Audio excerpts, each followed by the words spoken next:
So this is the introductory video for Lab 1 of the Apsci 1299 labs. And like all of these videos, I'm going to try and keep this short just because the lab manual actually does a really good job of stepping you through what you need to do for the experiment. So to begin with, you're going to be getting to know your equipment. Now, if you haven't done so already, I recommend that you stop and you go and you watch the two other information videos that you've been given access to. One of them is on how to take notes in your logbook, and the other is on the basics of using a breadboard. Now, if you've watched that breadboard video already, then a lot of the equipment in this picture is going to look very familiar to you. You're going to be building your circuits on a breadboard, and there is a regulator board on the end of it that you plug your DC adapter into, and that powers the board. There's also a chip plugged into the breadboard, and it requires power, so there's two little jump wires on either side of it that take 5 volts and ground over to the chip. On the other end over here, you've got a 3D printed bracket, or possibly just some wires that have been glued on, and that allows you to connect to your programmer. You'll have either a Picket 2 or a Picket 3 programmer, and then that gets connected to the computer via a USB cable. So like I said, if you've watched that breadboard video, then this should all look very familiar to you. Now, Lab 1 does require a lot of reading, so the next part of this is just explaining some of the equipment to you. While you're reading through this stuff, you should be taking notes in your logbook. So anything that's important should go in your logbook also. So read through all of this, take good notes, and you get down to here, and this is where you're going to be connecting your LCD screen. So an LCD displays ASCII characters, so letters and numbers. We have several LCD screens that we use in the lab, so yours may or may not look exactly like this. There will be 3 wires coming out of it at the end. They might or might not be color-coded, but one of them gets plugged into 5 volts, one of them gets plugged into ground, and then the third wire should be plugged into the transmission pin of your chip so that you can program different messages onto your LCD screen. Now down here they have an instruction for you. They say connect the DC adapter, the power, and watch the display. So you can cycle the power and see what happens.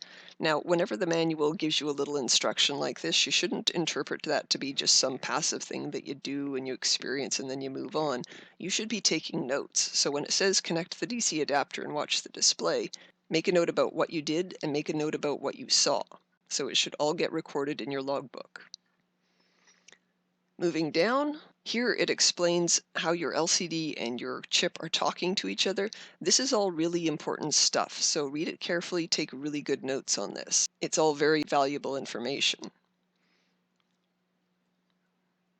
And when you get down here, this is where you start creating your first project. So you're going to be doing that in the MP Lab program.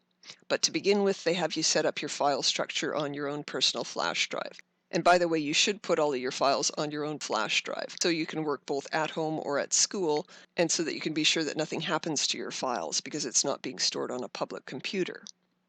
So you're going to have some upper directory for all of your projects, and in that you're going to have directories for each of the labs, so Lab 1, Lab 2, and so on. You're also going to have a common directory, and that's where you put files that you might use in more than one project. By the way, do make sure that you label things exactly as we have here.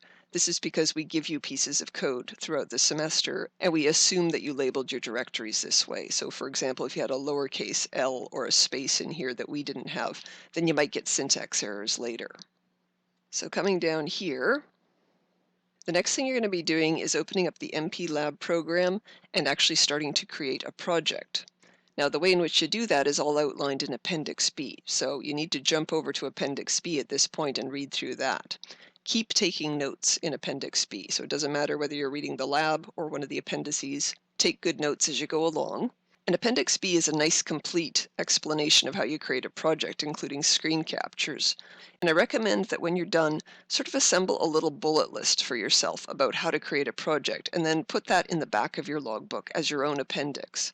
And that's simply because you're going to be creating a project every single week, sometimes more than once for one experiment. So it would be good to have a reference for your own sake in the back of your logbook. So you've been given some files. There's helloworld.c, which includes your main file, and then there's some other pieces of code you're going to need to get your project working. So you put these into your project as outlined in Appendix B, and then you come back here and you should read through all of this on how these separate pieces of code are all talking to each other within the project. So again, continue taking good notes. And you get down to this part, and this is where you're going to build and install your program onto your chip. So again, for this one, you have to jump over to Appendix C. and then you come back here. Now the manual doesn't make it explicitly clear, but at this point you are supposed to actually put your Hello World project onto the chip. So you program it onto your chip, and you have a look at what's happening. By the way, when you're working with the LCD, sometimes you're busy with your programming and you miss what happens on the screen initially. So it's always a good idea to just cycle the power like this. Turn things off, turn it back on. And then you'll see what the program does initially, as well as what it does later on. So once you're done writing down your observations about what the original Hello World project does, then you're going to modify hello world.c. You comment out the while loop. That will change the behavior of the program. You build your project, program it onto your chip, cycle the power on your LCD, and watch what happens. And then they have you undo that change before you continue on. Down here, they're talking about some configuration directives, so these pragma statements. So you're going to need these in every project you do. These configure your chip. But rather than putting them all into each project individually, instead what you're going to do is you're going to copy and paste these into a new file called configurationbits.h, and then you can include it with an include statement in all of your future projects. So this part of the manual walks you through how to do that. Then you've got some more reading to do. This is all about how we set the speed that our chip is running at, and also it covers how to make your code stop for certain periods of time. So you've got a variety of functions that they mention here. There's this NOP macro, which I believe stands for no operation. There's also a function called _delay, and you put a number in the brackets, and the function then delays for that many instruction cycles. There is a maximum value that you can put in here. There's also an _delay3 function, and the number that you put in there has to be of type character, which means it can't be any larger than 255. Delay 3, the manual isn't too clear about this, but what it does is it delays for 3 times that many instruction cycles. Down here, there's 2 more functions you can use. There's double_delay_us and double_delay_ms. The ms stands for milliseconds, the us stands for microseconds, and the number in the brackets can be a float, so it can have a decimal. And this will give you delays in microseconds and milliseconds. However, there is a maximum number that you can put in the brackets, and that will change depending on how fast you're running your chip. So you want to read through the manual and figure out how that works. Also, to use these 2 delay statements, you need to define something called your crystal frequency, and it tells you right here what statement you need to put in your code to define that constant. So as usual, read through this carefully, take good notes. It's all important stuff. Next, you read about Ascii characters, which is important because you're going to be writing a program that displays Ascii characters on your LCD screen. And down here, they talk about special commands that you can send to the LCD. This allows you to do things like clearing the display or moving the cursor to one particular location on the LCD screen. So all of these are going to be some variation on sending 2 characters to the LCD. The first character is 255, either as a decimal or a hexadecimal, and then the next symbol that you send will be interpreted as a command to the LCD screen rather than something that needs to be printed. So they list a couple of them down here, but you should also look at the SparkFun datasheet, which lists a whole bunch of commands that you can send to the LCD. So down here, they actually have you do something with all this knowledge.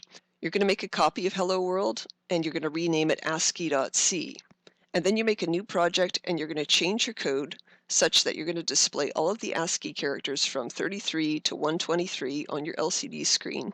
And there has to be a 0.2 second delay between the characters, and then at the end of it all, a 1 second delay. So you're going to be using all of your knowledge about making delays and about Ascii characters and probably about these special commands in order to display things on your LCD screen. So you do all of this, take good notes on what you're doing, take good notes on what you observe. There's also a question at the end that you want to answer.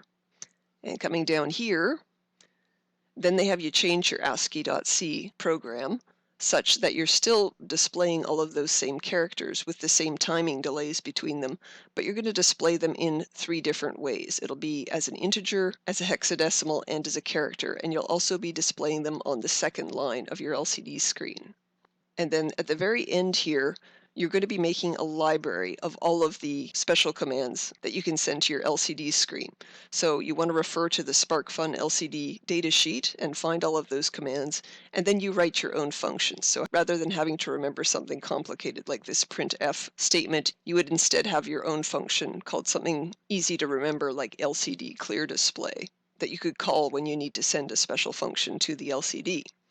By the way, this is also going to be handed in class as an assignment, but it's also considered part of the lab. So when you're doing this work, you only need to do it once, but take good notes in your logbook. It's considered part of the lab, and when you're done, you will also be handing it in class as an assignment. Now on the lab computers, when you want to open the MPLab program, you want to look around for the icon that says MPLab X IDE. What's a little confusing is there's going to be another icon that says MPLab IPE, and you don't want that one. So look for the one that has the X in the title, so MPLab X IDE. And I'll open that up now. It takes about 30 seconds to a minute, so I'm going to use a little bit of video trickery to make it look like that happened fast. And there we go. Now this is fairly common that when you first open the program, you'll discover somebody else's project is already open in it. So go ahead and just go File, Close All Projects. Now I'm going to open up my own project.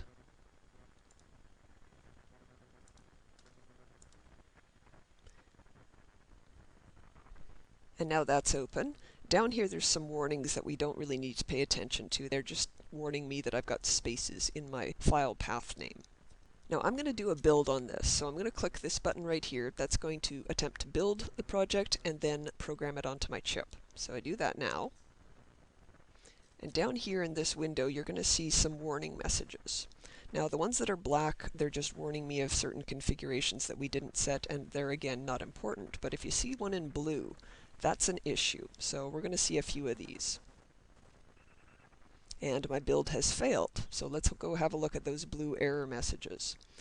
So going up to the very first one here, it says warning 361 function declared implicit int. That's fairly cryptic. What this one usually means is that the program couldn't find the prototype for a certain function. And if I scroll down, I've got some more warnings here. Often the very first one caused a cascade effect, so these might all be due to one error. But one thing that's kind of nice about the MPLab program is that you can click on these blue warning messages and error messages, and it will take you right to the line where the problem is. So I can click any one of these, and it shows me that the errors are all happening on these delays statements. So, like I said, this first error up here implies that it can't find the prototype for this delays statement. Now, all of the timing delays, they should have their prototypes here in this include xc.h file. So how come it's getting this error where it says it can't find the prototype? Well, because this is actually a typo. It's not supposed to be underscore delays, it's supposed to be underscore delay with no s. So I can get rid of all of these s's, and that should hopefully take care of my problem. So I get rid of all of those, and there's two more down here in these functions. And once I've done that, then again, I'll attempt to build and program it. So we watch down here for those blue warning messages, and we don't see any, and my build succeeds. So then we go to the Picket tab, and it attempts to program the code onto the chip. And I get an error message here. It says target device was not found, could not detect target voltage. So when you see that sort of an error, what it means is that the chip is not getting power for some reason. So you should check that you've plugged in your board, that you've turned on the power switch, and that you've got little jump wires connecting the power rails over to your chip. And I look at my board, and sure enough, I forgot to turn it on. So I do that, and now I'll try a third time. So I click this button to attempt to build it. The build succeeds, and then it attempts to program onto the chip, and this time it's going to work. So it says programming verify complete. So that means it's now installed on the chip. Now one thing that you might see when you program, so I'll show you now, is the build succeeds, it starts programming it onto the chip, and you may or may not see this window pop up. So this just asks you to confirm that you are using a 5-volt device, and we are, so you don't need to worry about this. You can click do not show this message again, and OK, and then continue on.